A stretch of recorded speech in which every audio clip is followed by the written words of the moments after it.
So car wash mode is really easy in the Tesla. You're gonna hit the car icon, that'll of course bring up this.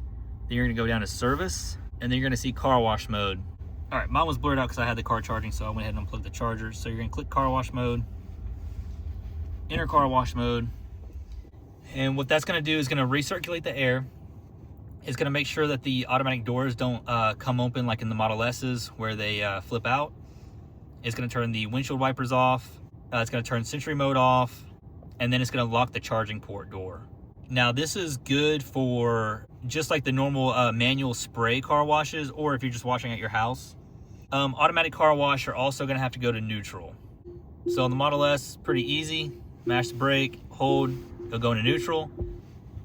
And then your other option that you're gonna have is, I believe this is for if you're on one of the conveyor belt style car washes, like not a normal automatic car wash, but the one that has like one of the huge conveyor belts. I'm pretty sure on those, that's when you would enable free roll.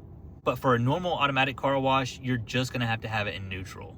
Now, a lot of the car washes don't advertise it, but if you are worried, then a lot of those automatic car washes actually do have an option for touchless washes.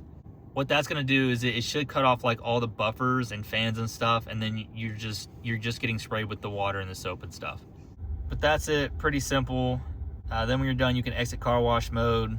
And once you hit over 10 miles an hour, if you forget to exit car wash mode, the car is gonna exit automatically anyways. And you might wanna practice it at least once before you go to a car wash, because I know a lot of people, they'll get there, they'll start stumbling around and not be able to figure out what to do, and then you just hold up the line, you're just getting more stressed.